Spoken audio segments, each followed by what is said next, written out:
Boa tarde. É com muita alegria que a gente recebe vocês e a gente recebe a Cecília, que foi uma pessoa muito bem recomendada para estar conosco nesse festival, falando sobre a yoga do Patanjali, né? Eu, quando entrei ali, agora ele estava falando também da Ashtanga Yoga. E então, assim, a gente quer agradecer a presença de todo mundo, dizer aqui no cantinho a gente tem a programação que ainda vai rolar lá até às 18 horas, lá na usina ainda vai estar rolando, né? Então a gente pode sair daqui para lá e a gente quer agradecer a generosa contribuição da nossa palestrante. A Cecília é uma pesquisadora, né? Uma praticante, professora de yoga, ela é facilitadora na Unipasul, dentro do curso de psicologia transpessoal, e ela veio assim compartilhar com a gente, né, um pouco do seu conhecimento, do seu trabalho, do seu, enfim, da sua pesquisa, né, e da sua prática, né, Cecília? Muito bem-vinda, Namaskar. Então, Namaskar, Namastê, boa tarde. Boa tarde, bem-vindos. Essas saudações todas, elas visam essencialmente ao ser de cada um. E ele toma diferentes nomes, dependendo da fonte, de onde sai o conhecimento, o método, que nós vamos encontrar desde as Upanishads antigas, nas Upanishads do Yoga, e depois na sistematização de Patanjali também. Então, o título da palestra é Aportes do Hinduísmo. Aportes porque ninguém vai conseguir falar de hinduísmo em 2 horas, talvez nem em 2 anos. E seus reflexos no Yoga de Patanjali. Então, desde a primeira parte do título, que se diz hinduísmo. O que é, na verdade, o hinduísmo? Todo mundo sabe que o hinduísmo já se remete à Índia, né? Então, é uma cultura milenar que evolui desde os Vedas, os Brahmanas, até o que se convencionou depois de chamar de hinduísmo. Tem seus aspectos ligados à filosofia, seus aspectos ligados à cultura, e como disse bem ontem o Dada, aliás, na abertura, também ele podem ter um olhar do ponto de vista da ciência. E o hinduísmo, na verdade, nessa evolução dele, ele teve vários momentos, várias épocas. E o yoga, a gente quando entra em contato, a gente entra em contato com o yoga dependendo qual seja a linha, não vou entrar em nenhum detalhe nesse sentido, mas o yoga também deita suas raízes muito antes de Patanjali, já nas Upanishads. Então, às vezes acontecem algumas discussões ou dúvidas. O yoga de Patanjali, Patanjali não criou o yoga, todo mundo que é do yoga sabe disso. Patanjali, na verdade, fez uma compilação, uma sistematização de fundamentos, de conhecimentos e de práticas que já existiam desde antes. E quem foi Patanjali, na verdade? Muita gente, quando viveu, até hoje não se tem certeza de quem foi Patanjali. Alguns dizem que foi um comentador do grande gramático Panini, outros dizem que foi um sábio yogi. O fato é que Patanjali devia entender muito de yoga, com certeza, ele devia ter sido um yogi. E até a data precisa de quando Patanjali apareceu, ou então compilou o Yoga Sutra, não é muito precisa assim. Na Índia, a questão de autoria e de datas, quando se refere a esse conhecimento chamado filosofia perene, ou filosofias perenes, não tem muita importância. Então se diz que Patanjali deve ter sistematizado seu yoga de 200 antes de Cristo a 200, alguns dizem 400 antes de Cristo a 200 depois, nesse diapasão. Como é que eles reconstroem isso? Reconstroem por outros aspectos da cultura. Dizem, naquele tempo então funcionava assim, então provavelmente é desse tempo. Com 196 aforismos, ou sutras, eu tenho um professor que diz que não são aforismos, são sutras, ele conseguiu sistematizar todo um conhecimento extremamente vasto, extremamente profundo. Quando a gente lê um sutra do Patanjali, não cabe acrescentar nada, porque na verdade é tão conciso, tão enxuto, que não tem muita coisa a ser dita, tem a ser seguida. E em relação a isso também, tem várias interpretações acerca de alguns sutras que são assim ou um pouco diferentes. Porque quando o texto é escrito, começam as traduções. E aí vem também os comentadores. Naturalmente, os comentadores são pessoas bastante qualificadas para comentar o sutra. Só que às vezes eles diferem entre si. E muitas vezes, quando se traduz e se comenta, a gente põe uma corzinha própria junto das próprias crenças. Então, ler os sutras de Patanjali, se pegar 5 ou 6 traduções, a gente vai encontrar uma diferençazinha aqui e outra ali.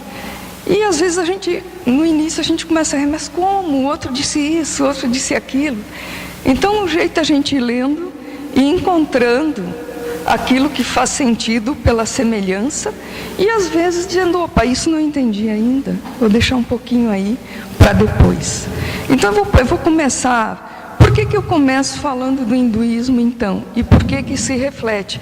Porque quando eu vou mostrar as lâminas depois, quando a gente começa a olhar o primeiro livro de Patanjali, a gente já vai encontrar os ecos do Samkhya e, de alguma maneira, também referências que podem remeter ao Vedanta para alguns e para outros não. E nós vamos ver depois por quê. E no segundo livro, que é o livro da prática, aí a gente vai encontrar o método propriamente dito do Patanjali. No terceiro, dados da prática. No terceiro também nós vamos encontrar já reflexos do Tantra, por exemplo, além do Samkhya, como sempre tem uma base grande. E também esses mesmos contextos, esses mesmos fatores, ou ingredientes, podem ser vistos também no Vedanta. A gente vai ver isso depois, embora alguns separem isso muito bem.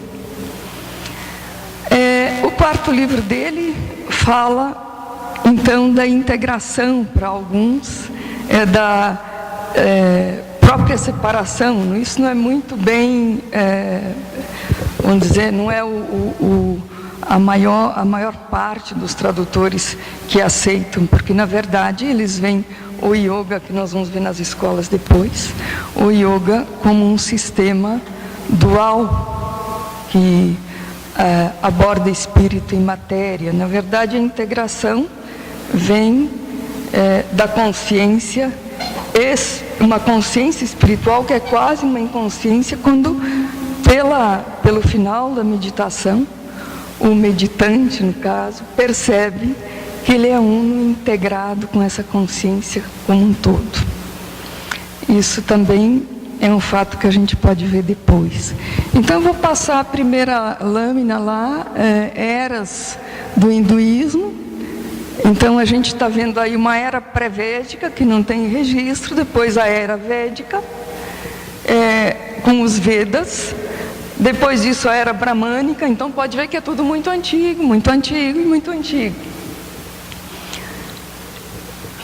A era pré-védica upanishádica, então nós temos as Upanishads, na verdade, que constituem o Vedanta. É o final dos Vedas, o final e até a finalidade. E a era pré-clássica, aí nós vemos lá já o Mahabharata, o Bhagavad Gita, todas as outras grandes literaturas do hinduísmo, e a era clássica. Então, você fala assim, o yoga clássico. Na verdade, não é um yoga clássico, é o yoga que foi desenvolvido, concebido no período pré-clássico, no período histórico pré-clássico. Então, ele situa lá em 100 a.C. a 500 depois de Cristo.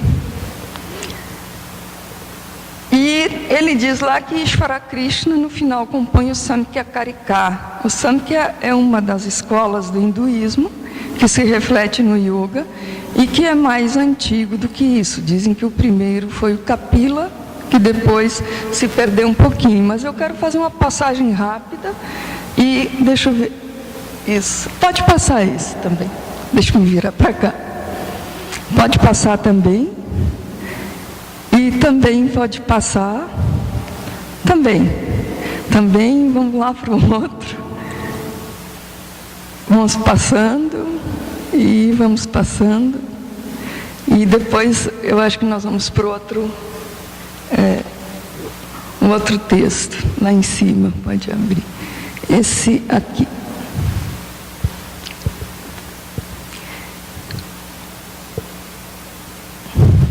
Então são essas as 6 escolas de filosofia. E aí eu já vou falar escolas filosóficas. Até há algum tempo o Ocidente dizia que na Índia não havia filosofia, era muita religião. Esse assunto já está superado, nós temos vários grandes nomes que pesquisam e que demonstram que sim, que essas são escolas filosóficas. Então, não vou me deter nisso. Então, nós temos o Nyaya Sutra, que é do Vaisheshika, Mimamsa, Vedanta, Samkhya e Yoga.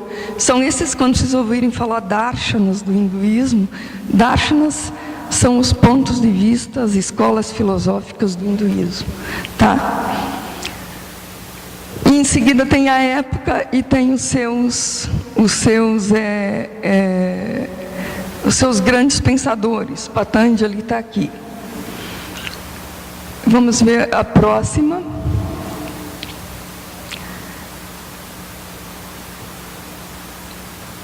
Bom, isso também já está visto.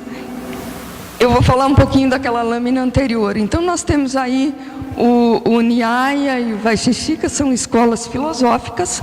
A semelhança, um trata de uma teoria atomista, o outro da lógica, a semelhança das filosofias do Ocidente.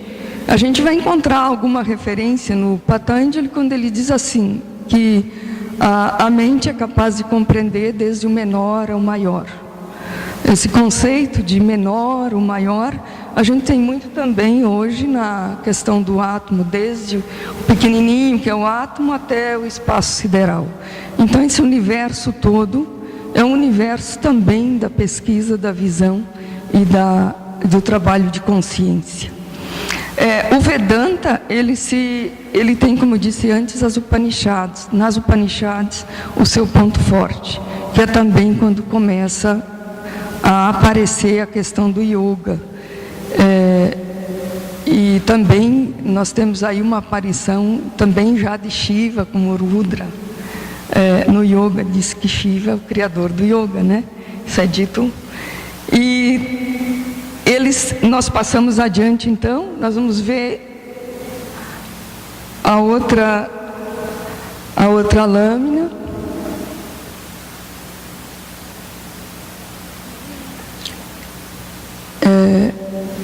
Samkhya, essa aqui.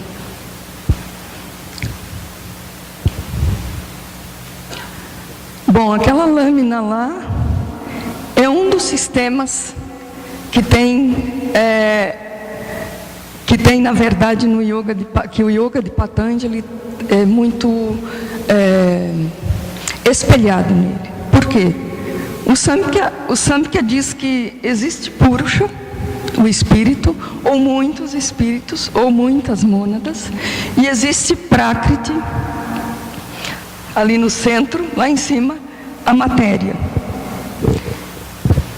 E a questão que se coloca é: Purusha é eterno, é imóvel, é infinito.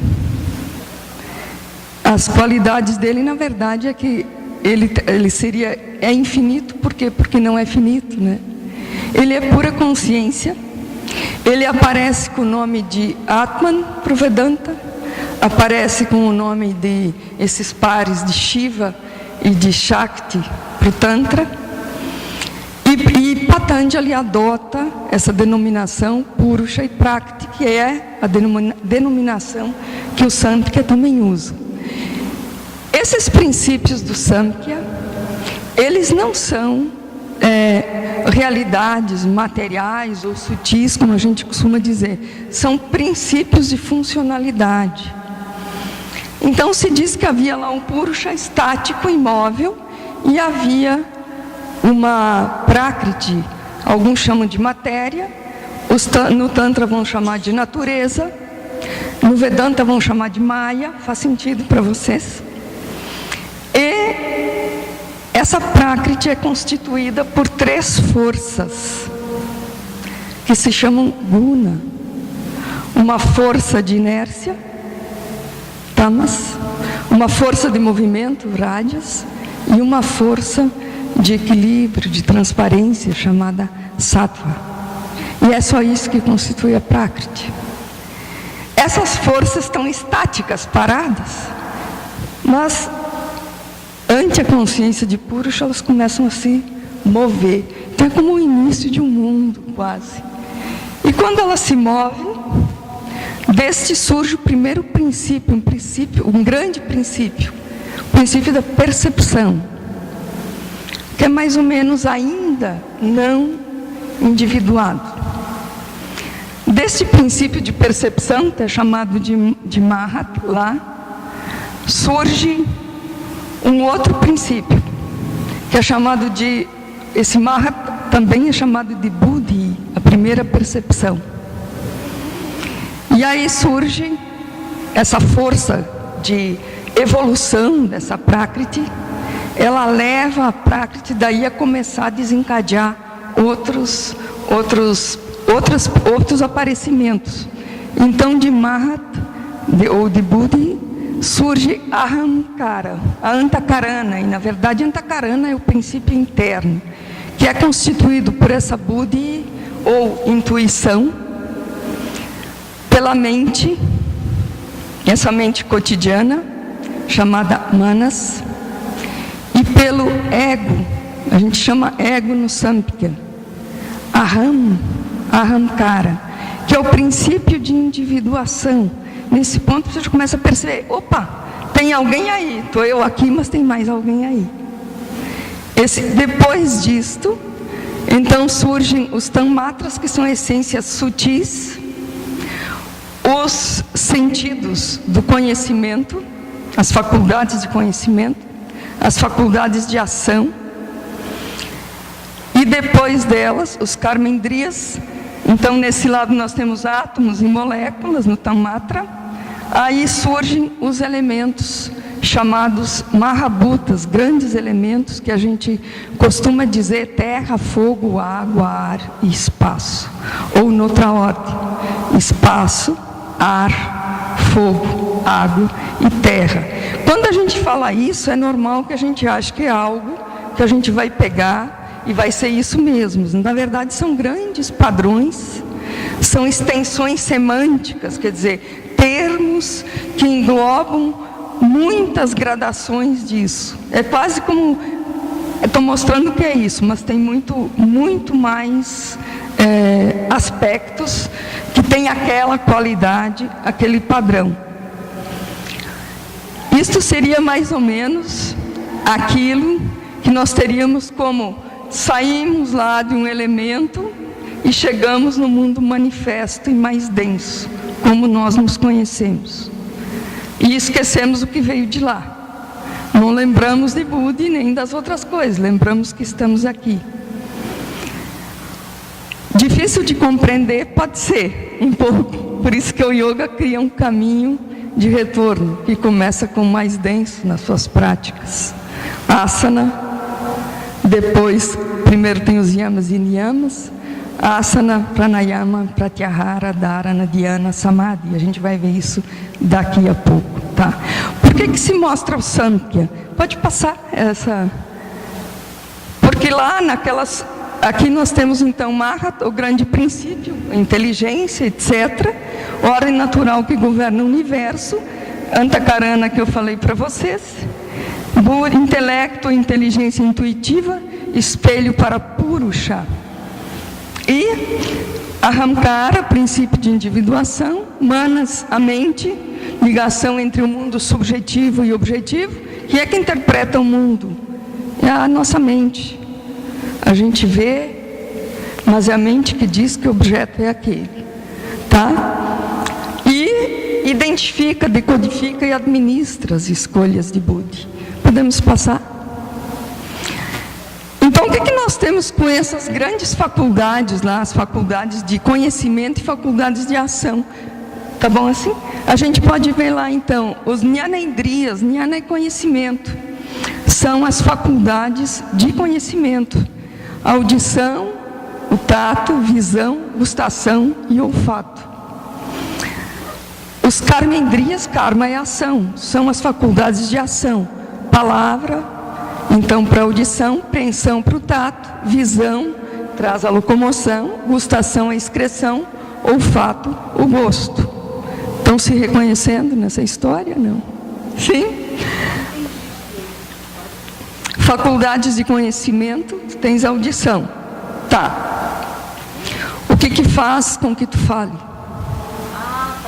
Ok? Tá, a palavra. O órgão do sentido são os ouvidos. Para falar, precisa ouvir. Ok? O órgão de ação, cordas vocais que vibram. O Tanmatra, na verdade, a essência sutil disso é o sonoro, o som. E o Bhuta, o elemento que dá manifestação para isso, que plasma isso, é o elemento espaço. Vê onde está ligado? Isso. O tato, nós temos preensão, pegar, tá? A pele, como órgão do tato. As mãos como órgão de ação. Aqui também vai encontrar pequenas diferenças. Alguns autores dizem outra coisa, mas no geral. O Tanmatra, o que tem por trás é a essência sutil, que é tangível. Veja que são sempre padrões, qualidades sutis, tá? E o elemento é o ar. Então, nós já temos lá o ar ligado ao coração. A visão, nós temos locomoção. Os olhos, né?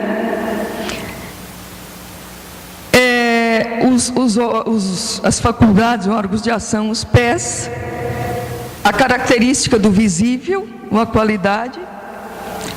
O elemento aí é o fogo. O fogo é aquilo que dá a forma, a visão, tá? Gustação é o outro, a faculdade de conhecimento. Excreção é a sua faculdade de ação. Nós temos um órgão envolvido que é a língua, o órgão do sentido. O órgão de ação é o ânus. A essência sutil disso é o sabor, sápido. E o éter, lá desculpe, o elemento é a água. O outro é o olfato. O órgão de ação é o gozo, o órgão do sentido é o nariz. E aí o órgão do sentido, o órgão, aliás, a faculdade de conhecer, de ação é o gozo, e o órgão de ação é genitais. A essência sutil é o olfativo, o elemento é o terra, tá? Nós vamos encontrar algumas variações mas bem poucas. Vamos ver se a próxima lâmina do que é. O que se segue disso? Nós temos aí os 5 elementos. Nós vamos ver que eles entram na composição, desde uma preparação de aula de yoga até a medicina ayurvédica. Então nós vamos encontrar lá. Quem aqui já teve contato com a Ayurveda? Ninguém? Já teve? Então nós temos lá que os doshas ayurvédicos, eu coloquei porque geralmente tem gente do Ayurveda junto. O Vata é éter e ar, então característica de frio e seco. O Pitta, fogo e água, característica de quente e úmido. E o Kapha, terra e água, característica de frio e úmido. Isso também são informações importantes para as práticas do yoga. Uma outra situação em relação a gunas, aquelas forças de tamas, rajas e sattva. Essas forças incidem sobre a mente humana. Então, às vezes a gente tem uma mente tamásica, mais difícil, mais teimosa, mais indolente. Às vezes muito ativa, rajásica, que não para. E nós temos a mente sátvica, que é quando nós estamos mais equilibrados, mais serenos, com mais clareza. E quem que reflete Purusha é o estado sátvico. Só no estado sátvico é que às vezes a gente, nossa, que inspiração, a gente está de bem com a vida, com o divino, com tudo. Esse é um reflexo, é a possibilidade de refletir a essência que nós somos. Os campos que tem aí, o par Purusha e Prakriti. Aí o Patanjali diz assim, no segundo sutra, o primeiro começa assim: agora, no ensino do yoga. O segundo, ela sabe, Yoga Chitta Vritti Nirodha. Yoga é o recolhimento, o aquietamento daquilo que o Nirodha dos Vrittis. Os Vrittis são os movimentos da mente. Então é o recolhimento desses movimentos da mente. Por quê? E quando esse recolhimento cessa, se aquieta completamente, alguns autores falam em supressão, outros em repressão, e a gente prefere recolhimento e aquietamento. Só então é possível, ele diz, e então aquele que vê está estabelecido na sua própria natureza. Quem é aquele que vê? Aquele que vê é Purusha. Aquele que vê é o ser que a gente é. O resto são desdobramentos. E aí ele vai desenvolvendo isso, na verdade, em os 4 livros até o final. Eu quero mostrar do hinduísmo. Vamos adiante? Mais adiante ainda, porque não vai dar tempo para mostrar tudo. Então gostaria de olhar aquela lâmina. Vocês lembram essa lâmina que está aí em Tantra, por exemplo, lá no Tantra. E ela ficou meio pequena. Dá para abrir um pouco mais, não?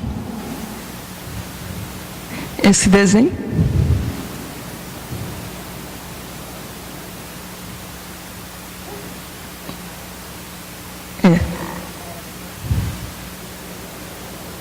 Então, na verdade, são 24 princípios ou categorias de existência que o Samkhya traz. Isso. Então aqui está em Patanjali, né? Não. Sobe mais um pouco. Esse desenho de cá. Vocês estão vendo, com boa vontade, dá para ver lá em cima, uma cabecinha e está escrito Shiva e Shakti. Ali é típico do Tantra, isso é do Shivaísmo. Shiva e Shakti é o par primordial. Quando eu li Purusha e Prakriti lá, eu leio aqui Shiva e Shakti. Shiva, consciência pura. Shakti, a energia. E daí para o Tantra, também toda a realidade se desdobra a partir disso. Sobe mais um pouco. Então eles têm algumas categorias entre Shiva e Shakti.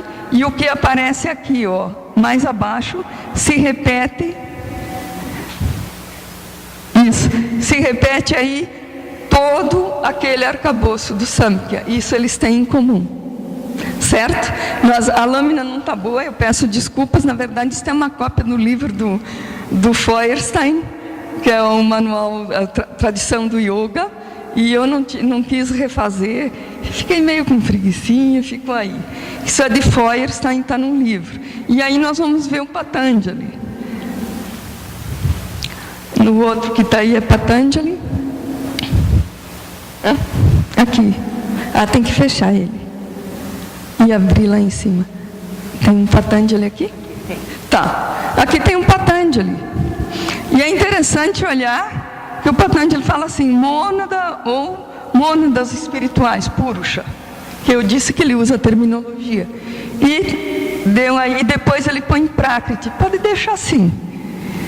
E aí o que ele chama aqui? Matriz da diferenciação, ele chama de Alingamatra, que é aquilo que não tem marcas.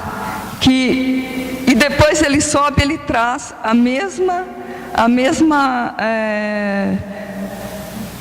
aqui, princípio de individuação. Em vez de chamar de Ahamkara, ele chama de Asmita. Asmita é consciência de que eu sou. E essa gradação de Asmita, segundo o professor Barbosa, que é um dos professores com quem eu estudei e continuo estudando o livro dele, portanto, considero que estudo e tenho ainda ligações. Asmita, na verdade, é um espectro de consciência que está dentro do Patanjali, que vai desde a inconsciência mais elementar, passando por diversos graus, até chegar naquele nível que ele chamaria quase de inconsciência espiritual, quando a pessoa, o indivíduo, no caso o Asmita, que está na meditação, que as pessoas chamam de Samadhi, ou mais além do Kaivalya, ele se identifica então, porque antes ele tem que se desidentificar com toda aquela matriz de Prakriti, e ele se identifica com a sua própria natureza, e ele se integra com aquela consciência que é do todo. Isso é Asmita. E tem uma historinha do Shiva, que diz que estava Shiva e Brahma, Vishnu e Shiva, que é a trindade hindu. Então Vishnu e Brahma estavam dando um passeio pelo universo. E aí eles viram assim meio que um poste. E aí o Brahma disse para Vishnu, o que é aquilo? Ele falou, eu não sei. Também, nunca vi. Então vamos procurar, vamos ver o que é, vamos ver se a gente descobre. E aí eles saem procurando, e vão ver, eles querem encontrar o quê? Onde é o final daquilo. E aí Vishnu volta, depois de muitas voltas, e Brahma já estava lá esperando, e ele diz, eu não sei onde é o final, eu não consegui ver onde é o início e o fim dessa coluna. E aí Brahma disse, sim, eu consegui ver. E nisso Shiva se manifesta e fala, Brahma, você não está falando a verdade. Esta coluna sou eu, Shiva, a consciência, que não tem início, que não tem fim. E aí brinca-se assim, no meio dos mitos, diz que então não se erigiram templos para Brahma, porque ele teria dito aquilo que não seria real. Isso só demonstra, e inclusive muita gente fala, que a consciência, que a gente sempre procura o aquietamento para poder sentir, também, na verdade, chamam de spanda, é uma vibração interminável, sem início e nem fim, é a consciência de Shiva. Então aqui a gente pode ver também que tem de novo os mesmos elementos e categorias, os indriyas, todos eles refletidos no núcleo que é o mesmo que está lá no Tantra. E do Vedanta eu não fiz, mas eles têm a mesma característica. Então para o Vedanta tem uma frase que eu gosto da professora Glória Arieira, ela fala assim, sempre questionam se o hinduísmo é politeísta, se é monoteísta, o que é o hinduísmo. Ela disse, o hinduísmo não tem muitos deuses, nem tem um Deus. No hinduísmo, no Vedanta, que ela fala, desculpe, no Vedanta não há muitos deuses e não há um Deus, há apenas Brahman, Deus. Então tudo está nesse universo.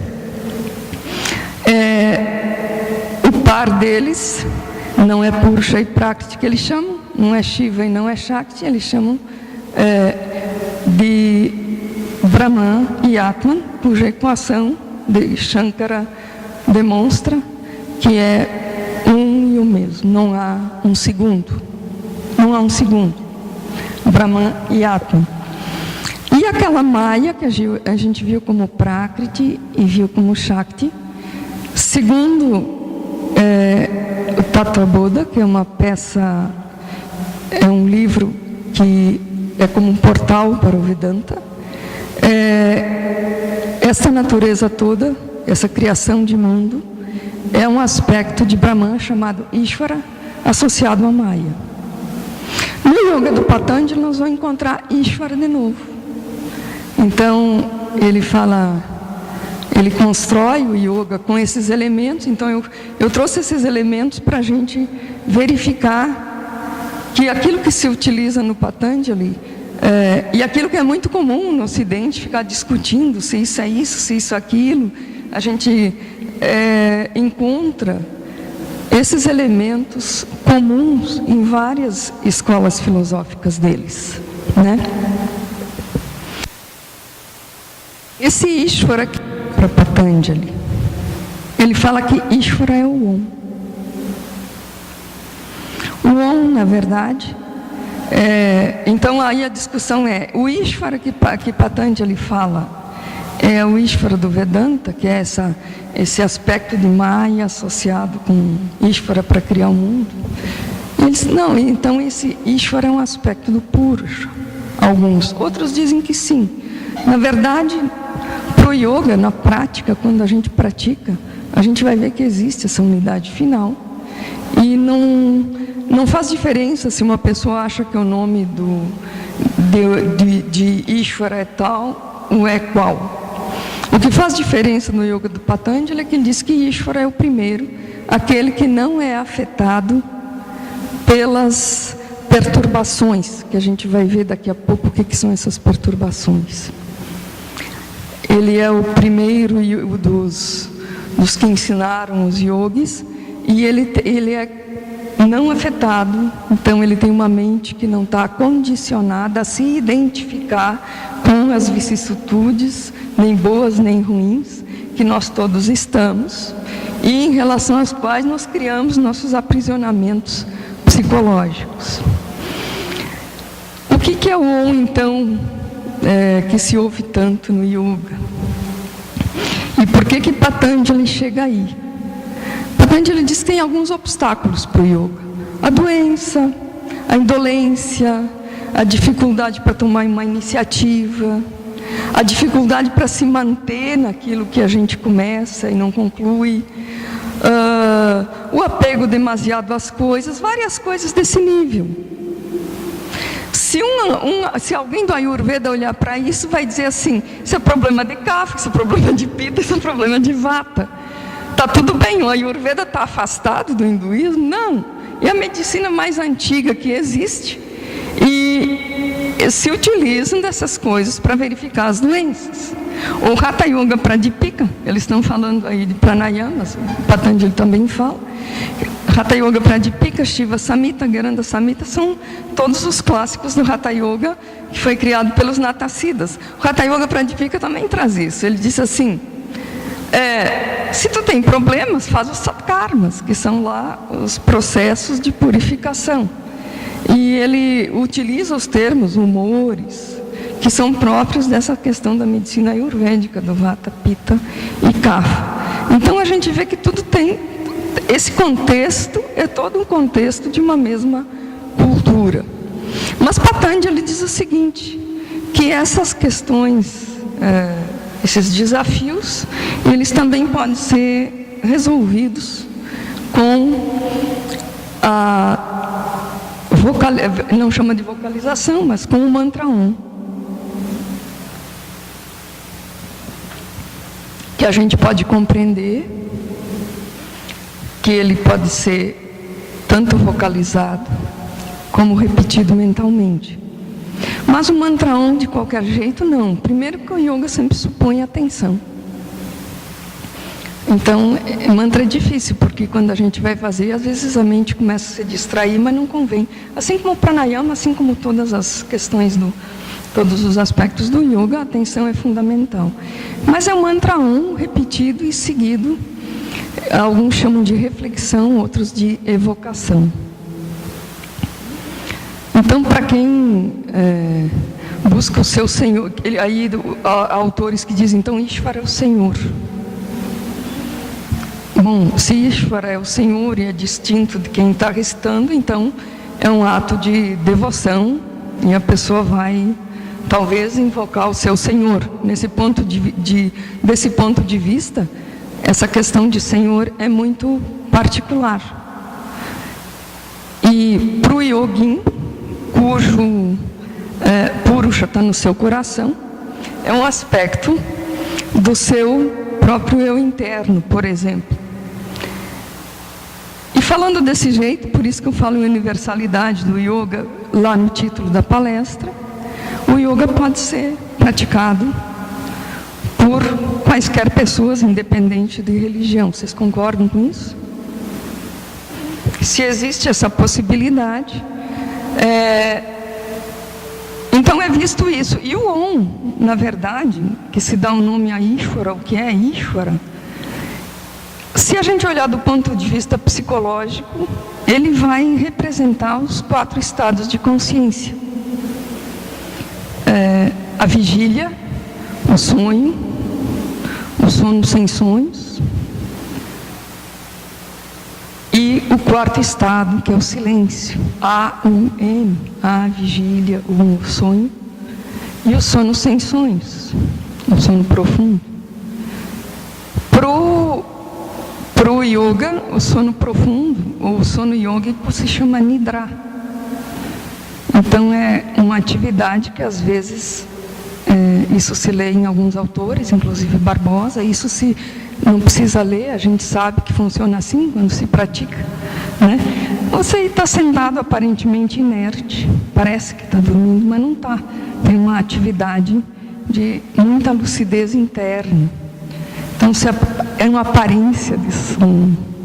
É como o Yoga Nidra, uma das técnicas utilizadas para o Pratyahara do Patanjali. Parece que a gente está dormindo, está sendo conduzido, mas não está. Há toda uma introspecção interna. Esses 4 estados de consciência, então, quando se faz a, o, ma, sempre tem um silêncio no final. A gente pode até fazer no fim. Esse silêncio que induz a pessoa a uma meditação, que ela entra nessa introspecção, é chamado de Turiya, o 4º estado. Turiya, ele pode ser equiparado ao Samadhi. E também é lido de outra maneira. É dito que o Om é a integração dos 3 eus. O eu do corpo, ele está com sono lá. O eu do corpo, o eu da mente e o eu do coração. Por que do coração? Isso também já está numa Upanishad. Diz que a Atma é do tamanho de um polegar, está no centro do teu coração, no Hridaya, um ponto luminoso à direita do teu coração. Purusha mora no teu coração. Então a integração de corpo, mente, e as pessoas falam emoções e coração, essa integração, ela produz um outro estado, chamado o estado, o Atman, o Purusha, é o resultado da completa integração desses 3 eus. Então a gente encontra muito sentido para o Om. E quando a gente vocaliza o Om, essa evocação, na verdade é evocando o estado da nossa totalidade. Quem eu evoco com Om, seja esse Purusha, o Atman, que reside no coração do yogi, e nesse sentido, não precisamos ser os yogis perfeitos e acabados, somos os que praticam. Seja o Senhor, que é o criador, mantenedor, governador do universo, para quem assim vê, seja quem a pessoa que está praticando entende que deva ser, na verdade, é esse o caminho que pode, segundo ele, ajudar a debelar essas forças chamadas doença, violência, etc. Então, o on tem essa conotação. Antes de... Imagina se alguém disser assim, não, você precisa evocar o eu que está dentro de você, etc. Você precisa. Pode ser que sim. Ou não, você é obrigado a acreditar naquela situação que eu te ponho. Também pode ser que sim. Mas não é essa a questão. É que cada um possa evocar algo que lhe traga entusiasmo e vigor, tá? E por que a gente também fala da questão do bem-estar, do mal-estar, do satkarma no yoga? Porque, na verdade, todas essas questões de doença e coisas assim, elas têm uma dificuldade, elas dificultam a realização do yoga, elas distraem. São fatores de distração, grosso modo, distrações que impedem que se faça. Então, se enfrenta isso. Bom, se não dá para fazer, se o OM não resolve tudo, nós vamos para o livro 2. E aí já entrando, sim, então só trouxe esses aportes do hinduísmo, eu focando exatamente essas questões que são bem semelhantes, porque inclusive na abertura aqui, na sexta-feira, se falou muito em unidade, se falou em não dissensões e etc. E eu já tinha essa palestra pronta, já tinha oferecido o título. Aí até fiquei bem feliz, porque eu achei que estava bem alinhada com os propósitos do festival que se propunha, né? Aí Patanjali, no livro 2, ele vai falar daquilo que todo mundo já tem mais familiaridade. Ashtanga, os 8 membros do yoga de Patanjali. Yamas, vocês estão entendendo? Então, tá difícil para alguém aí? Eu acho que todo mundo aqui tem alguma vizinhança com yoga ou não? É que a gente faz formação, eu e ela, ele também, mas ele não teve isso ainda. De raça, Sim. nesses últimos dias, o último módulo, foi justamente uma prova sobre tudo isso que está falando. Que bom! E vocês passaram? Tá fechando? Tá bom. Tá bom. E aí o ótimo de tudo é que essas coisas, não, é Hatha Yoga, Deus me livre. Não, é Patanjali, é uma chatice, porque é somente... A gente vai ver que, na verdade, é uma grande integração de tudo, né? Basta que se observem yamas e niyamas, né? Então, esses yamas e niyamas são chamados no yoga de Patanjali o grande voto, que não depende de classe social, de lugar, nem de nada. É uma coisa que diz com nós todos. E a propósito disso, é preciso também dizer que a raça humana, porque não vejo outra, não sei só essa, eu pelo menos não conheço nenhum humano que não seja humano. Vocês acham que vocês também não, né? Independe de tudo, de cor, de etnia, de tudo mais.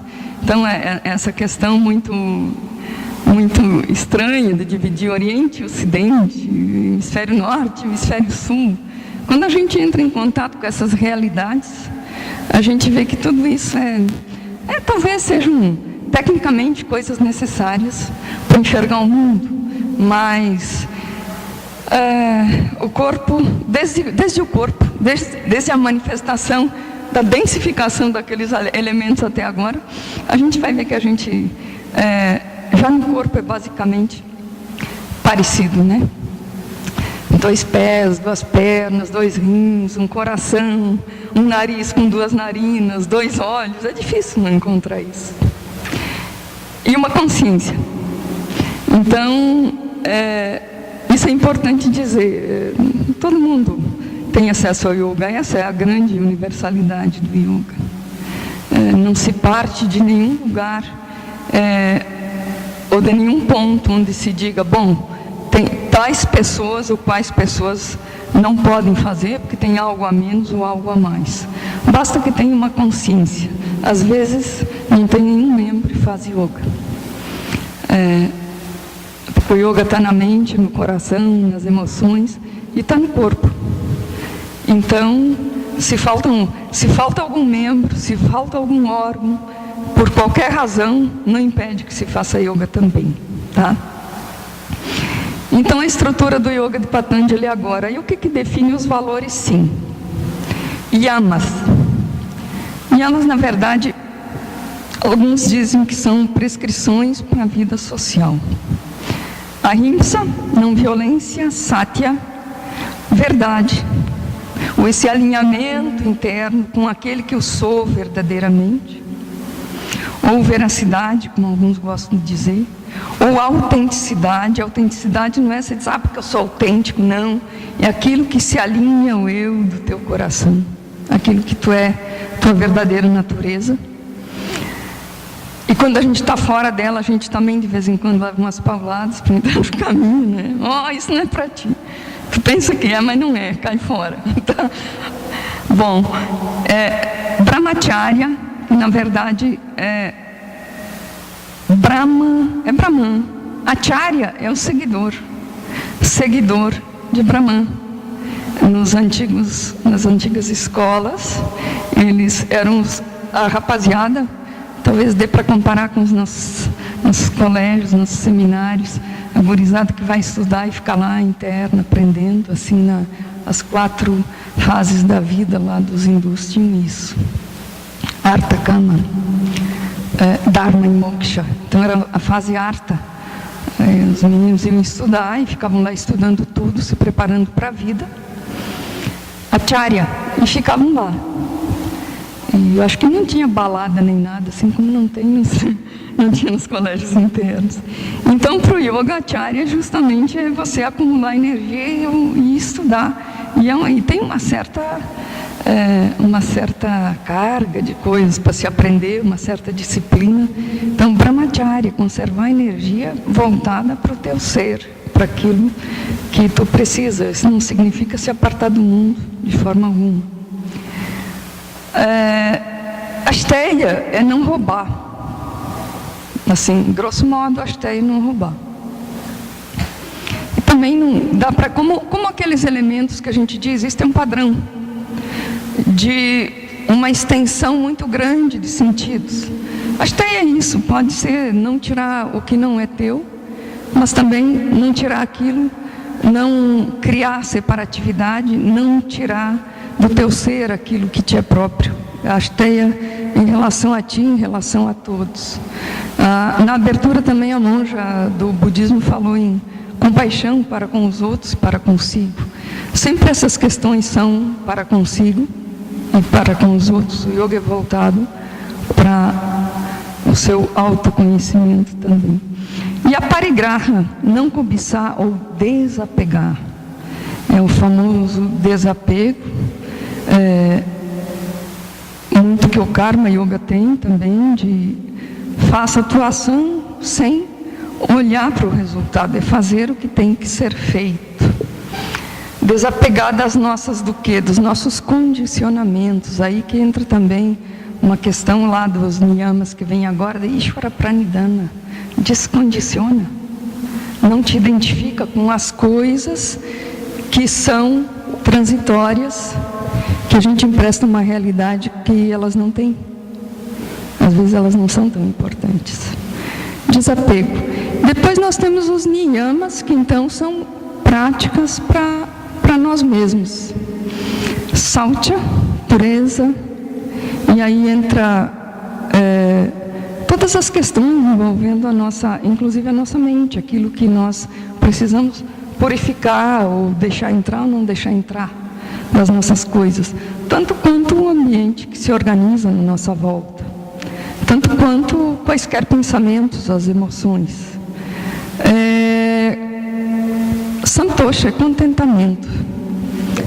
Aceite as coisas. Às vezes a gente passa por certas situações que a gente não compreende ainda, e não saem e não são exatamente o que se quer. Mas eu queria isso, não aconteceu outra coisa. E passado um tempo a gente vê que se acontecer a outra coisa, era a melhor coisa que tinha para acontecer. Que bom que não aconteceu o que eu queria, que bom que aconteceu o que eu não queria. Então, é esse contentamento, quase essa abertura. E tem um autor que diz assim, que na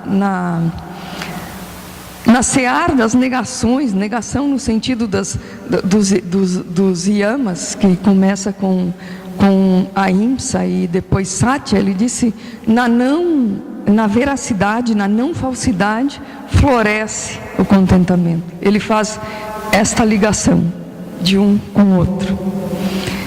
Depois nós temos tapas, que alguns chamam de esforço, e aí se remete lá logo ao Patanjali, que diz que é preciso para o yoga abhyasa, disciplina, e vairaga, desapego. Já começa aí a questão toda interligada. Então, tapas também é calor produzido, entusiasmo, até pela própria disciplina, pela prática, pela constância na purificação daquilo que são os condicionamentos. Swadhyaya, swa é si mesmo. Swadhyaya é o estudo de si mesmo. Esse si mesmo, ele pode se referir tanto ao nosso conhecimento, autoconhecimento, como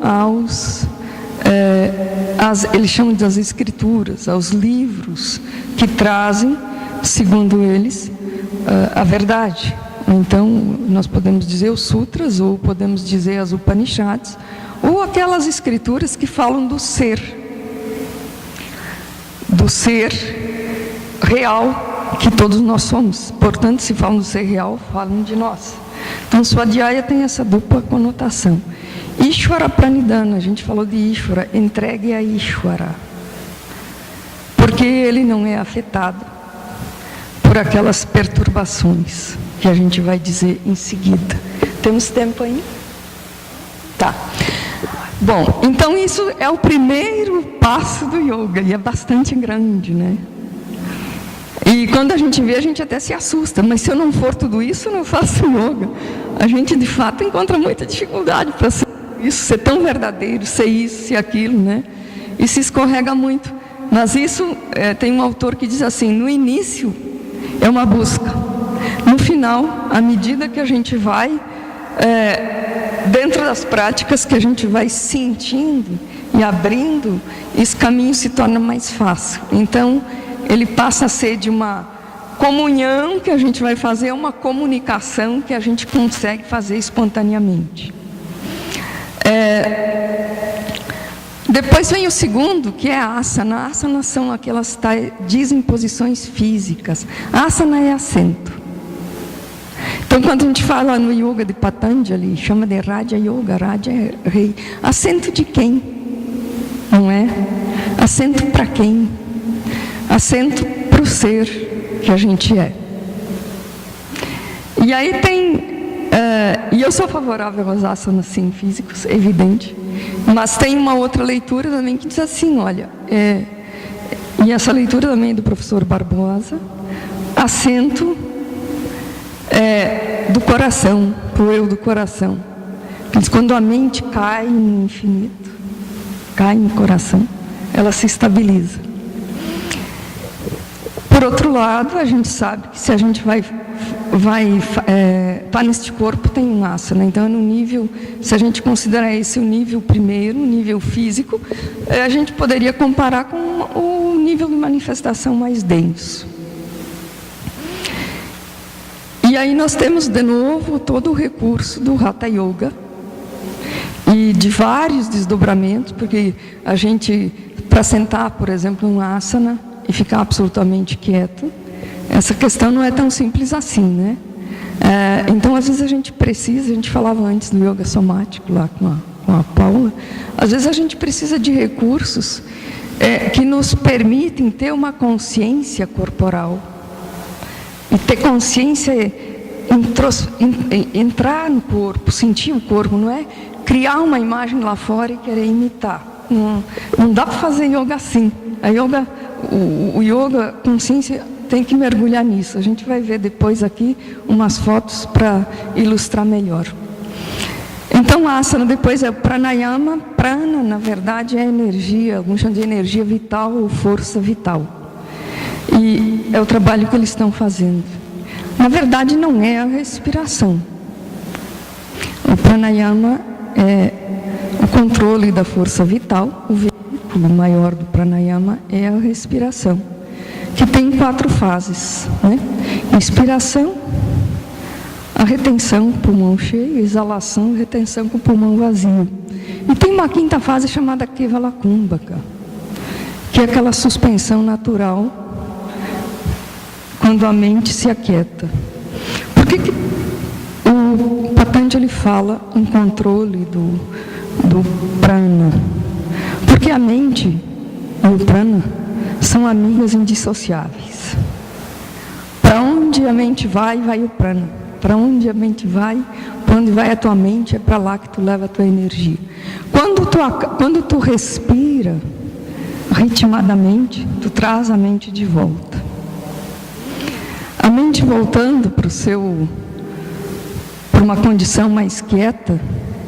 Então esse é o outro passo, é o terceiro passo do Patanjali. Quando a mente se aquieta, os sentidos se introvertem. Começa a voltar os sentidos para dentro. E o Patanjali chama isso de pratyahara, voltar para dentro dos sentidos.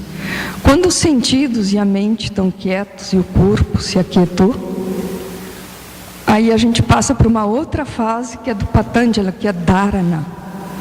Dharana, então, é a gente colocar a atenção sobre um determinado território, que pode ser uma parte do nosso corpo, ou pode ser também um outro objeto, ou uma outra situação, pode ser uma questão mais sutil. Em vez de ser um objeto, pode ser um sentimento, uma felicidade, ou uma luz, o que quer que seja. E aí tem um autor que diz, para isso tem que definir um território.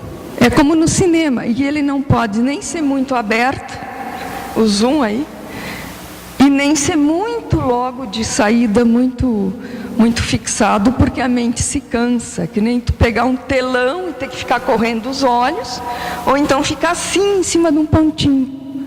A mente, num primeiro momento, ela vai do ponto focal para o ponto periférico, segundo ele. Que nem óculos, alguém aqui usa óculos, tu também vai lá no oftalmo, ele bota esse aqui, e fica trocando de lente, até achar uma que é confortável, um ponto confortável para a nossa visão. Isso é dharana, encontrar o ponto onde a nossa mente descanse com conforto e não com tensão. Por isso que a atenção não é uma coisa tensa, é uma coisa relaxada. Quando a mente encontra esse lugar, aí a gente pode trazer o objeto da atenção, que é a segunda parte, que é chamada às vezes de meditação, dhyana. É aquela atenção que vai se tornando cada vez mais e mais confortável, até que aquele objeto tome a forma, se consolide aí de uma maneira muito fácil, que a mente, que o campo da mente seja completamente, como é que eu não diria tomado, mas preenchido por aquele objeto. E às vezes daí ele some, o que se aprende aí é o próprio sentido do objeto. Existe um exercício que se fazia quando eu comecei a praticar yoga há muitos anos, que era assim, pega por exemplo uma flor e situa ela, e depois calmamente examina pétala por pétala, textura, tudo aquilo que uma flor pode ter. Quando esse exercício continua, daqui a pouco essa flor não é mais aquela flor, mas o sentido da flor é apreendido. Aí vem a terceira etapa, que é o samadhi. E depois disso, o conhecimento intuitivo. Então isso é intuição. Intuição para o yoga não é aquilo que nós comumente, para o yoga do Patanjali, tive um insight. Não é isso. Também não é necessariamente aquilo que a gente... agora entendi. Essa intuição é uma etapa desse processo da meditação dentro do yoga do Patanjali. Depois disso, aí ele traz, aí que eu disse antes para vocês, fala de tais perturbações.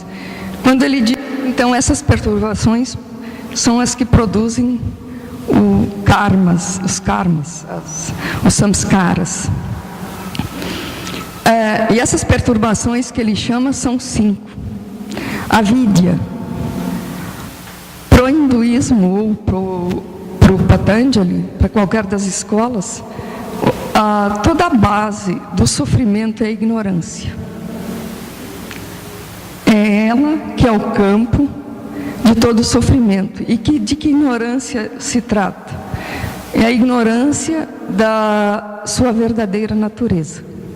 Quando a gente não tem esta consciência de que a natureza da gente é purusha, é atma, não é o si mesmo, aquilo que a denominação que queira dar, que essa natureza é espiritual. Esse é o campo que produz o sofrimento seguinte, asmita. Então, essa noção que a gente falou de indivíduo, e a gente falou de ego, que podem não ser a mesma coisa, mas às vezes asmita é aquilo que confunde. Porque ele traz para a gente a questão da finitude. Então, às vezes, a gente sempre tem a sensação que me falta tal coisa, eu preciso de tal coisa, a gente se sente ameaçado, sente que não pertence a determinada coisa e precisa se defender e cria todo tipo de angústia por causa da nossa finitude. Nós nos conhecemos como nascemos aqui e morremos ali, não é isso? E aí precisamos de coisas para sobreviver a isso e não queremos coisas que nos ameacem. Aí a ignorância é confundir Purusha com Asmita. Purusha é aquele ser que é eterno, imortal, espiritual, e nós confundimos com, lembram, todos aqueles aspectos que a gente falou aí pertencem à Prakriti, à matéria, pertencem ao que é perecível, e o outro está lá, a consciência, e é a consciência que nos habita. Desse passo de Asmita, nós passamos para Ragas, que é a outra perturbação. Raga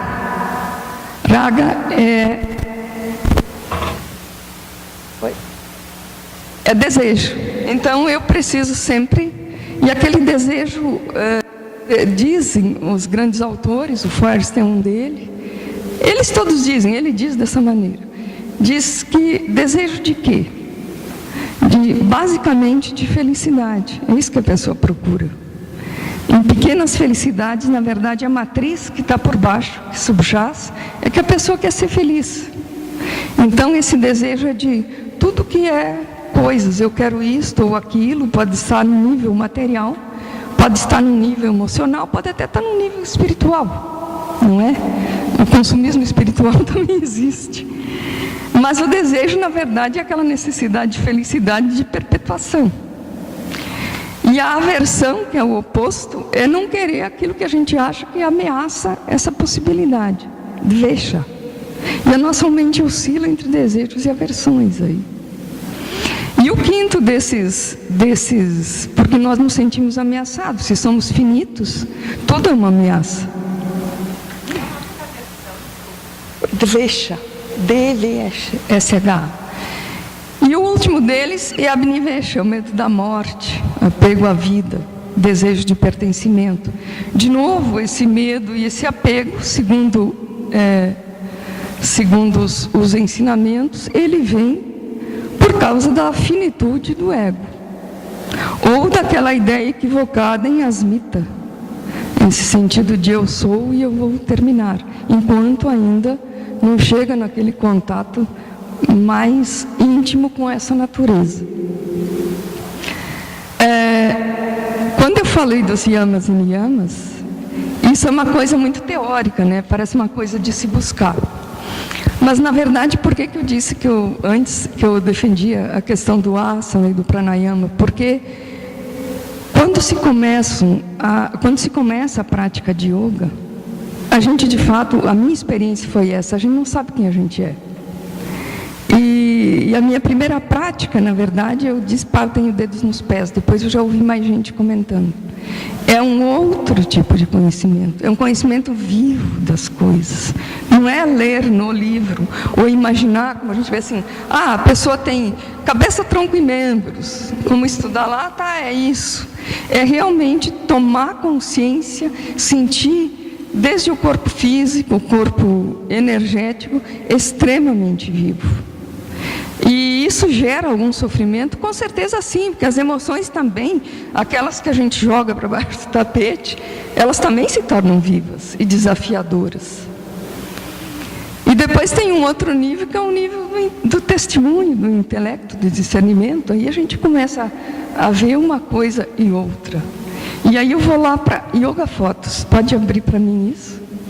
E aí a gente vai ver como é que isso, saindo do Patanjali, como é que isso se processa. Ali nós temos esse desenho mesmo, esse que está aí. Esse desenho é um pôster, na verdade. Eu não disse para vocês, mas a minha formação que eu fiz, eu estudei com o professor Joseph LePage e Lilian, que é a esposa dele, no que ele de yoga integrativo. Na verdade, é tudo isso que eu estou dizendo também. E também fiz formação como yoga terapeuta, além de formação como professor de yoga. E fiz diversos outros, cursos, trabalhos e vivências lá.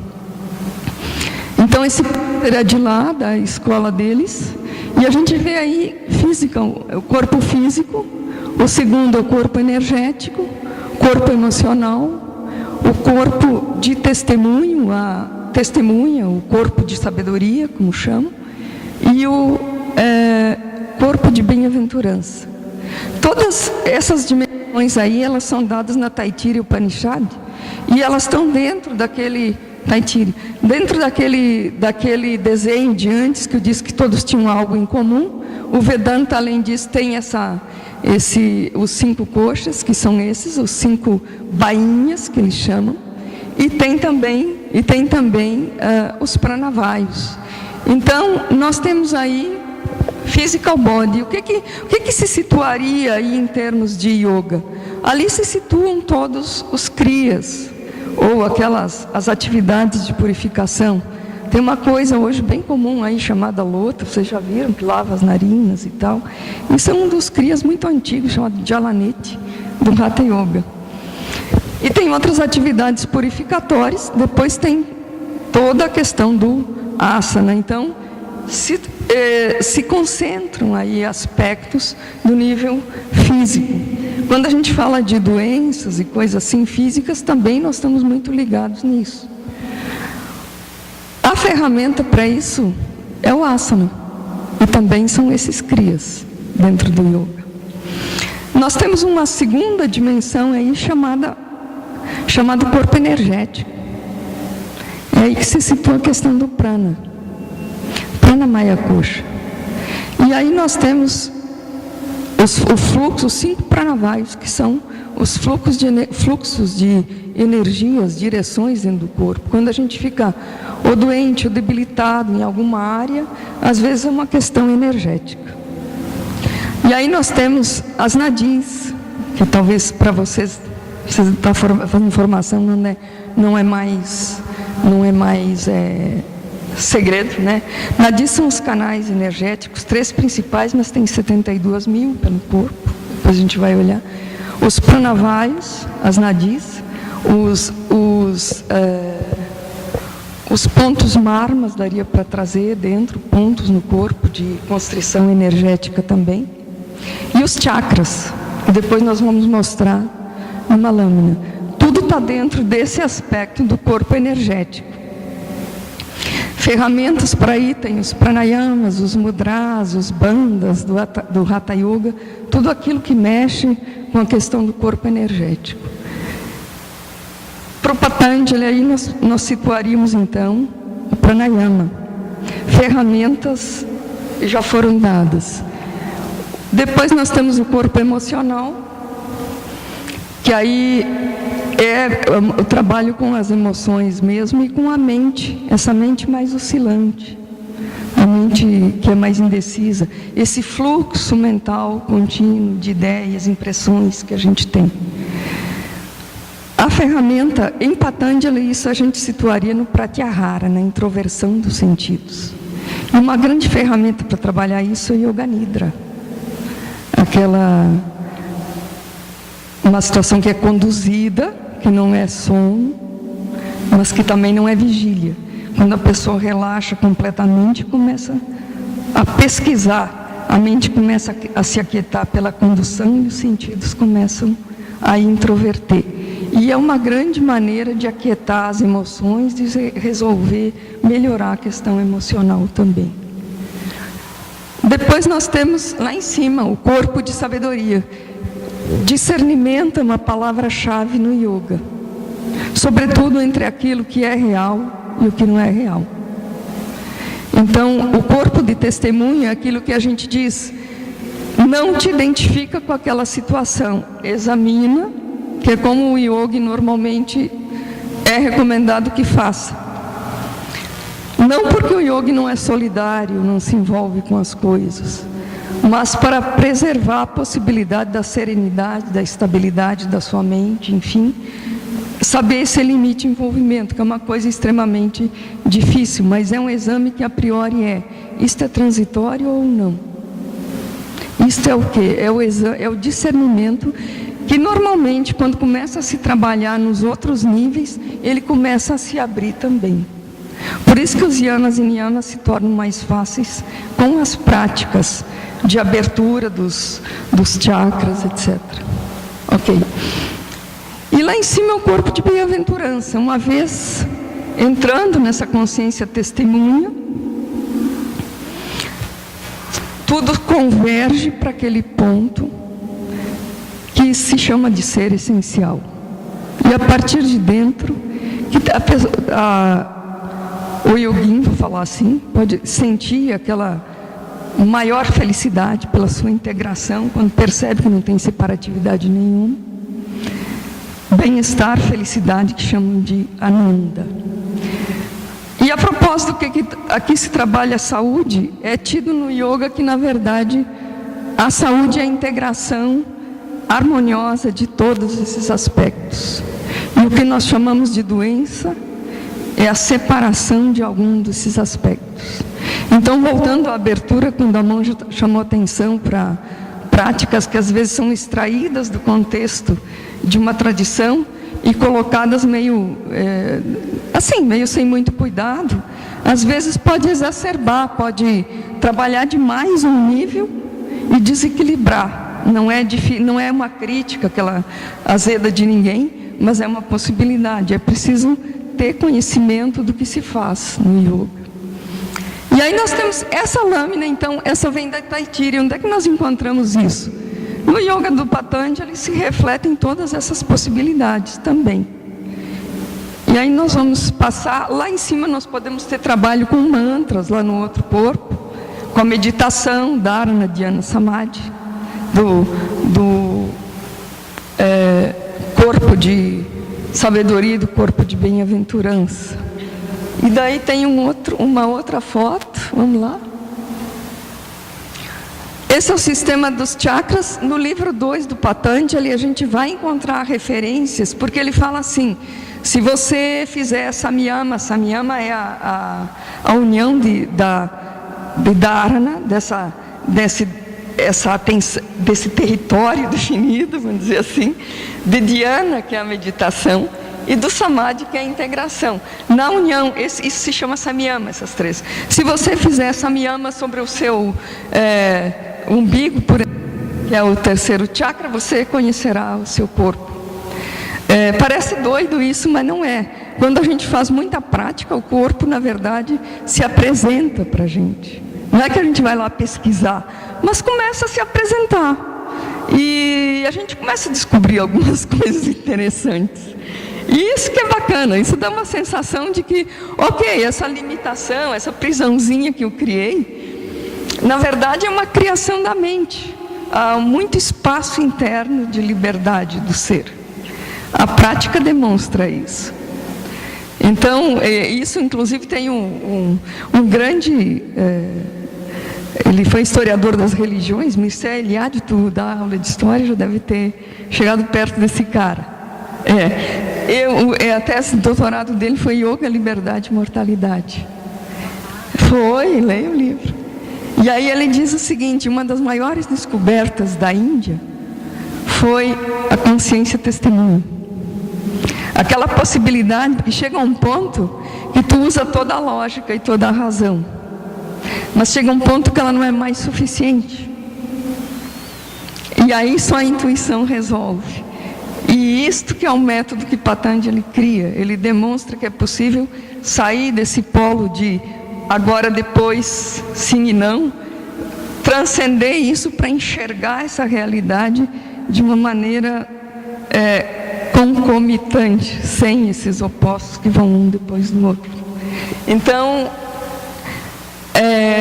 essa que é a questão que eu estava falando do Mircea, que ele encontrou a consciência testemunha, e que à medida que as coisas vão se abrindo, a gente vai sentindo, vai percebendo, vai conseguindo resolver.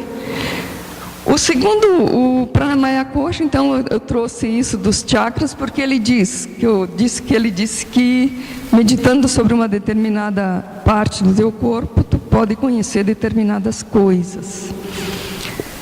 E ele também fala nos chakras e nos pranavayus. Então, se aquela... o Patanjali é só a mente, mas a consciência é a consciência, né? Ele não tá se negando os outros sistemas. Então, aqui nós temos o primeiro chakra, Muladhara, Swadhisthana. Isso também tem a ver com o corpo físico. Muladhara associado ao asana também, ao corpo físico. A Annamaya Kosha, aquele primeiro corpo que a gente viu. Swadhisthana, o corpo energético. Manipura, o corpo emocional, psicoemocional. Anahata, que é o quarto, também emocional, mas já subindo para o testemunho, corpo de testemunho no quinto chakra. E Dhyana também, e Samadhi seria lá no último chakra. Asana, Pranayama, Pratyahara, Dharana, Dhyana e Samadhi. Dá para ver ali aquilo que a gente falou antes. O Ashtanga Yoga de Patanjali também refletido numa possibilidade de trabalho com os chakras. São conteúdos, eu volto para o título, conteúdos que aparecem vazados no Yoga Sutra de Patanjali. Vamos passar adiante. Outra, deixa eu ver. Aqui nós temos um desenho também, então, dos chakras e nadis. Esse desenho é tirado do livro do Feuerstein, mas eu sei que não é dele, porque eu já vi em muitos lugares. Mas eu tirei do livro dele, então vou ser honesta com o autor. Então nós temos aí todos os chakras marcados e as nadis no cruzamento, né? Pode passar. Para ver que a gente... E lá nós temos também um desenho daí de um yogin, uma yogini, também com a marcação dos chakras, esses cruzamentos das nadis e o Sahasrara lá em cima. Então são os constituintes do corpo energético esse.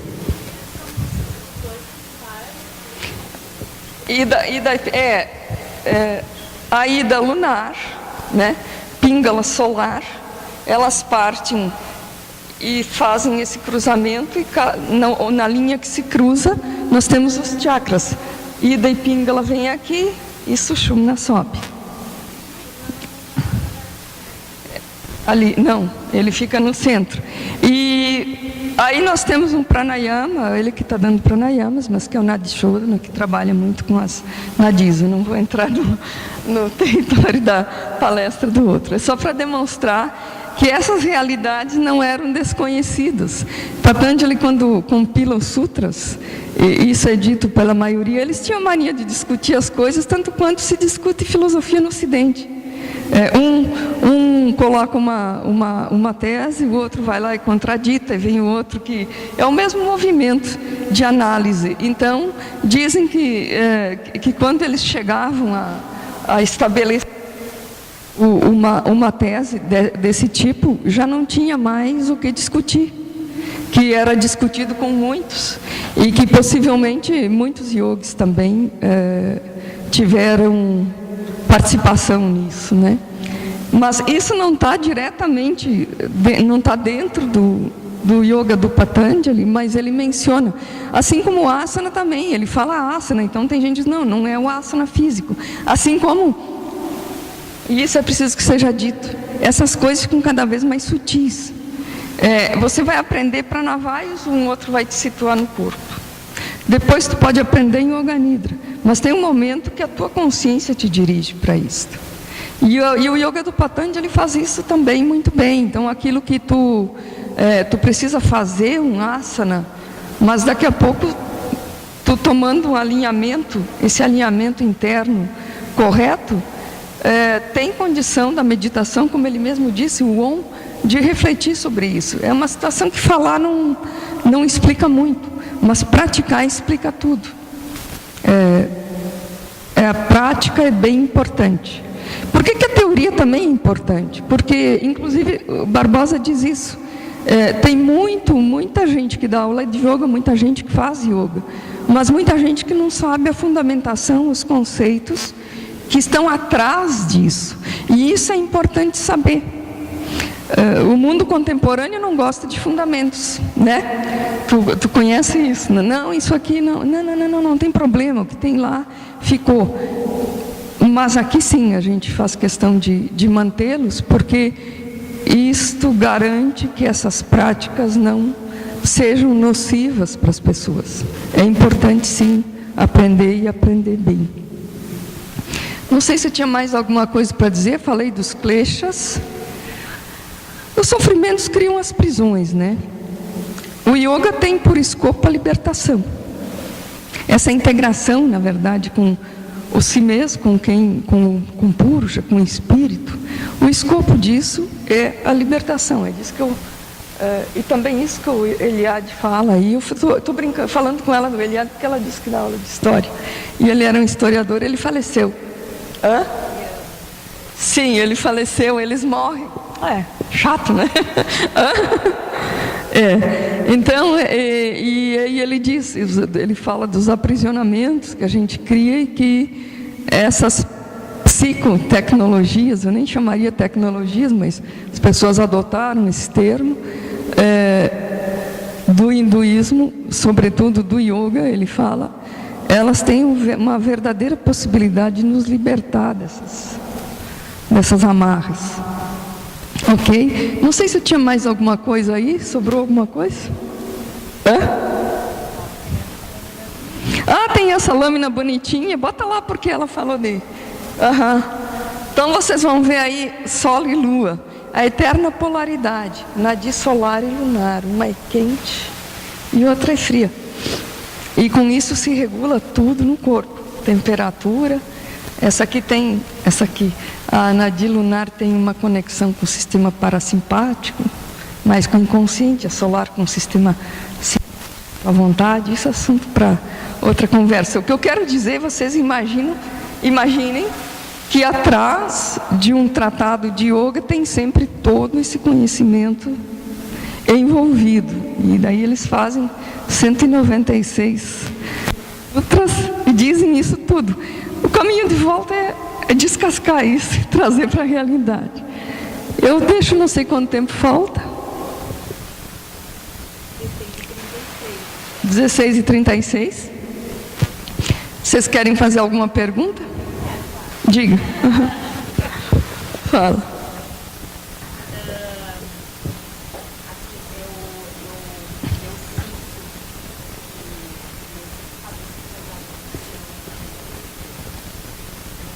Quer entrar? Ele não pode. Desculpa. Ó, chefe. Fala.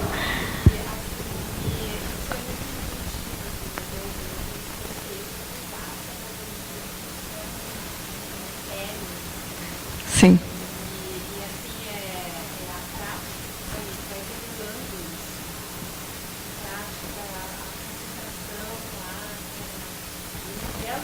dia, falou, que isso. Uhum. Porque às vezes tá lá, no manual de yoga tá lá, desperta coxa, né? Mas assim, é racional, né? Sim. Como que consente isso? Como isso se revela? Uhum. Como isso torna perfeito, assim? Quando dá Esse clique. cai Cai. e aflora, assim, né? E a gente sente. E a pergunta, Uhum.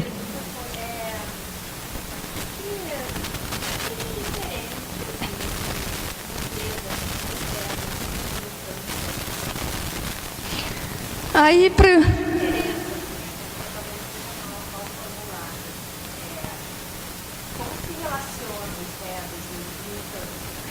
os antigos, as pessoas que costumam falar do Tantra, o Tantra na verdade é um movimento que teve uma revivescência muito grande na Índia, concomitante também ao surgimento do budismo.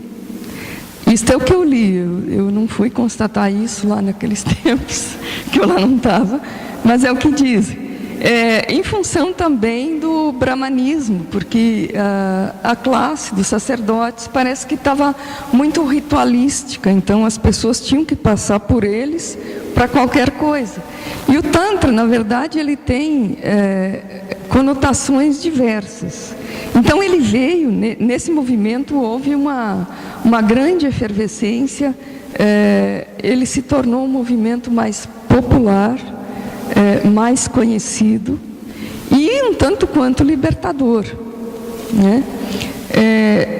Pelo acesso direto que ele dá, talvez, a própria concepção que ele tem do microcosmo e macrocosmos. Nós não somos apartados do que está aí.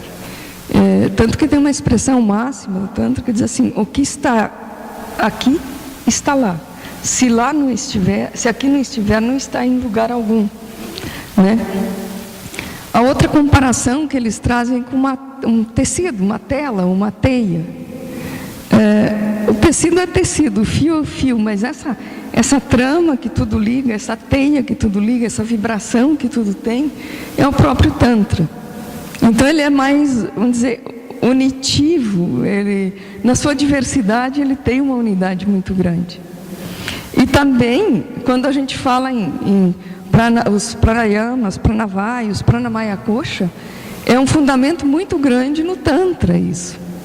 O fato desse movimento ressurgir não quer dizer que esse conhecimento já não existia. Inclusive, há autores que reivindicam, que postulam que o quinto Veda, porque são 4, né?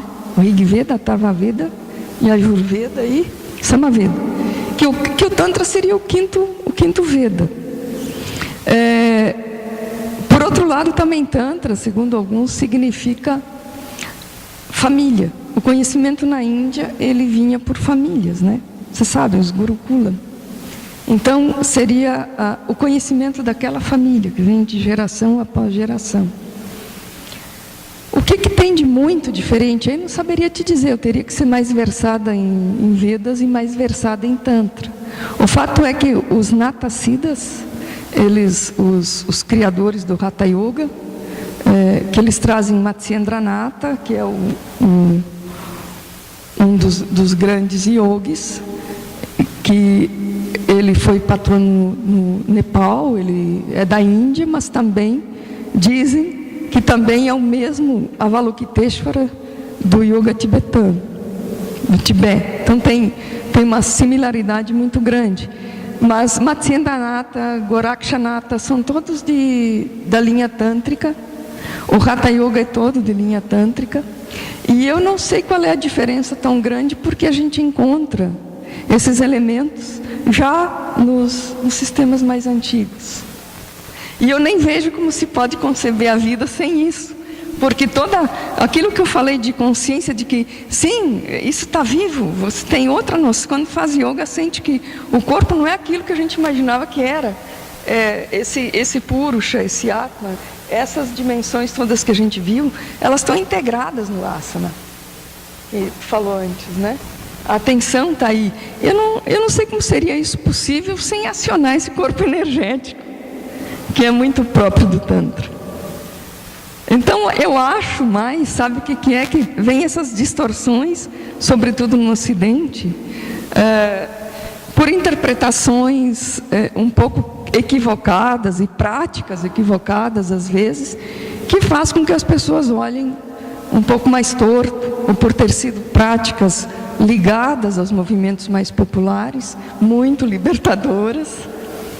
Na verdade, os natas eram favoráveis à independência da Índia, lutaram muito por isso. Então, Patanjali não seria um tântrico? Eu imagino que ele também seria, porque senão ele não teria trazido para dentro do contexto do Hatha Yoga Pradipika situações que remetem a isso. E inclusive não há como falar de vida sem Tantra. Sim, mas ele também não exclui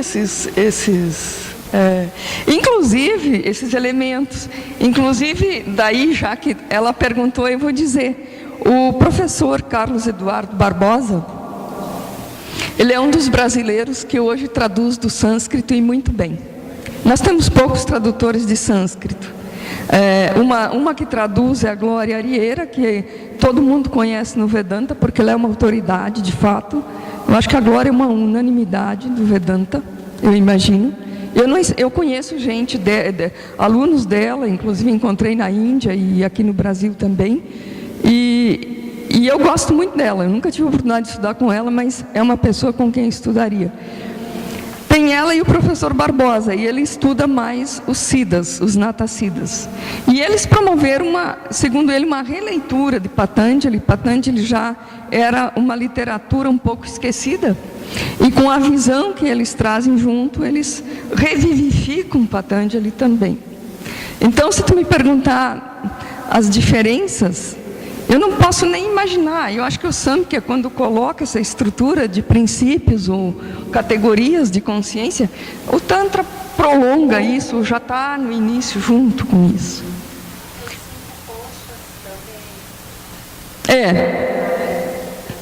E esses são categorias, os 5 koshas são categorias que aparecem dentro daquela estrutura de consciência do Vedanta. Prana, Maya, Kosha. E Prana está lá, tem as Upanishads, já falam no Prana extensamente. Então eu acho que é muito, Andréia, eu acho que mais está por conta das...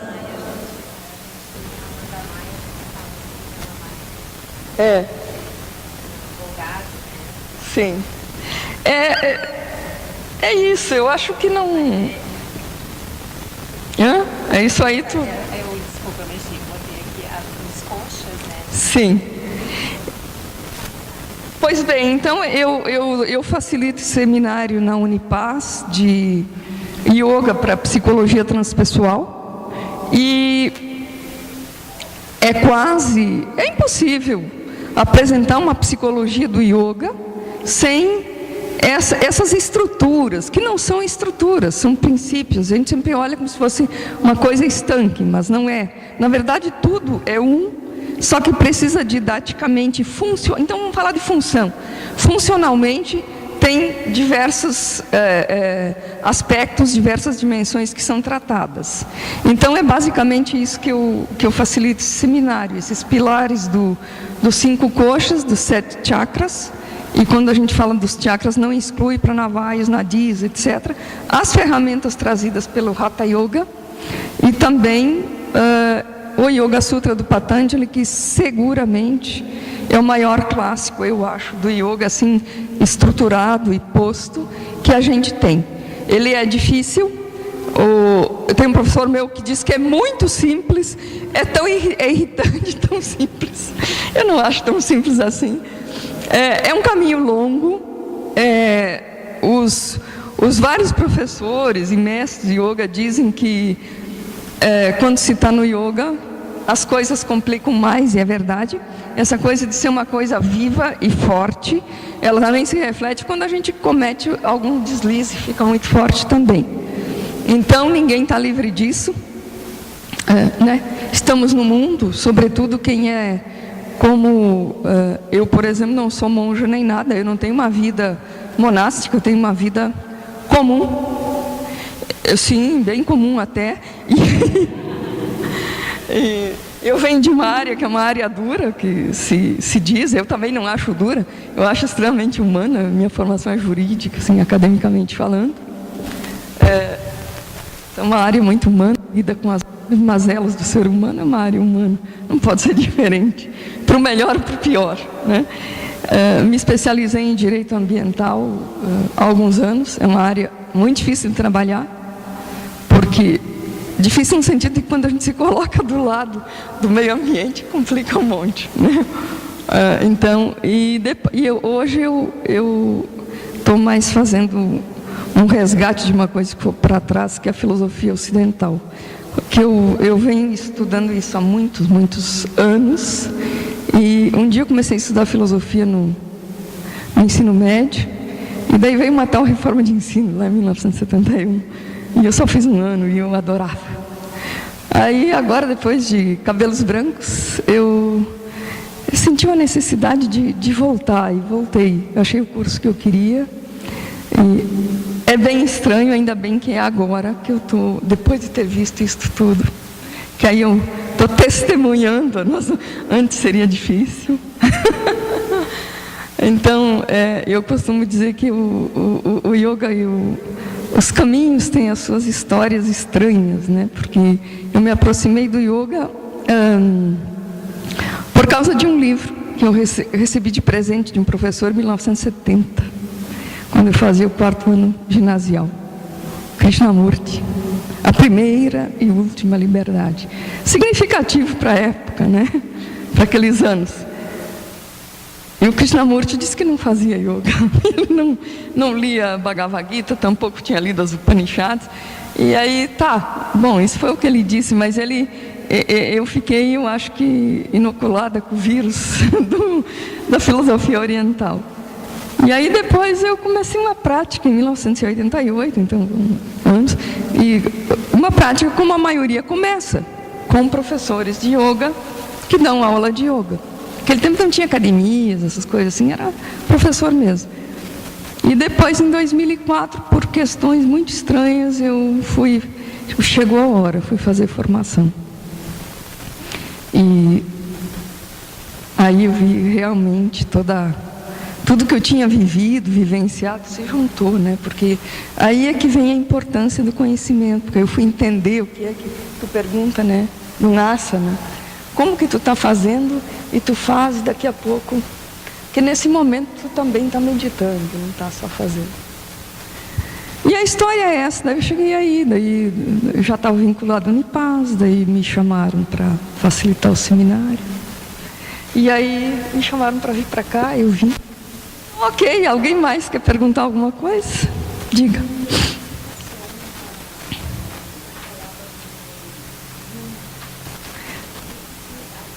Tu quer saber o que ele diz lá?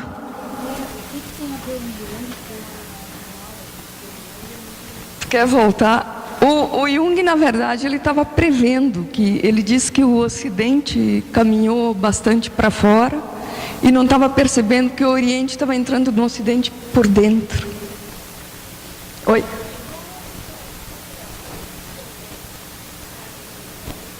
Deixa teu e-mail aí, tá? E o Jung tem aquela questão que ele olha do ponto de vista do pensamento, da sensação, do sentimento, né? Então ele tem alguma proximidade com isso. Ele sai um pouquinho daquela coisa mais... eu não gosto nem de usar o termo cartesiano, porque isso virou... Mas essa coisa mais estruturada, mais lógica da psicologia, para abarcar a questão do sonho e de tudo mais. E aí eu acho que ele deve ter entrado nessa questão do yoga também. A maioria esteve. O que eu fico impressionada com a quantidade de material que é traduzido. Então, esses países da Europa, inclusive as Upanishads,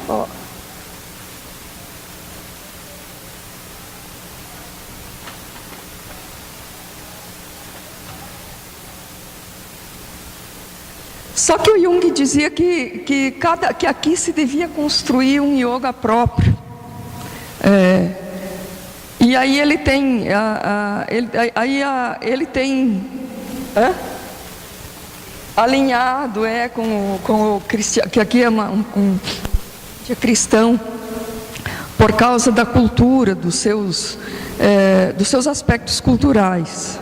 Mas isso não é um ponto convergente para esse pensamento. Feuerstein, que também faleceu já, mais jovem, é um grande estudioso do yoga e um grande praticante, é um das melhores referências bibliográficas para quem começa a praticar e tudo. Ele diz, olha, essa integração Oriente e Ocidente, ela vai se dar no coração de cada um. Ele não vê isso como algo necessário. Porque o yoga vem muito estruturado dentro da... E ele é para pessoas de consciência. E a cultura, me parece que não é tão importante assim, não. Sobretudo quando se foca Patanjali. Por outro lado, ele é tão vivo que quem tem um corpo não pode negar que sente. Então, e outro que trabalha muito essa questão da psicologia, tu faz psicologia? Não. Ken Wilber também mergulhou bastante nas psicologias do Oriente, tanto do hinduísmo como do budismo. Este espectro dos 5 koshas, eu acho que dos chakras também, mas o que eu vi mais foi isso, ele utiliza bastante num trabalho que ele tem, e ele é um dos expoentes aí da psicologia transpessoal. Ele usa assim, por exemplo, essa concepção dos chakras hoje frequenta a psicologia muito, muito, muito. Agora, é importante que se conheça bem a fundo. Eu tenho uma moça que eu orientei no trabalho de especialização. Quer desligar? Quer meio bate-papo? Ali? Ou tu pode ficar aí filmando? Tá. E ela trabalha muito isso. Ela trabalhou a questão do encontro da psicologia com o yoga. E ela também conclui isso. É preciso conhecer a psicologia, é preciso também conhecer o yoga. Não dá para ficar transpondo de um lado para o outro com o mesmo, só por uma questão semântica ou alguns aspectos. Precisa conhecer a fundo e seguir, enfim, aquilo que é visto como vamos dizer, o seu marco teórico e prático. Não dá muito para falar só em teoria, porque é vivo.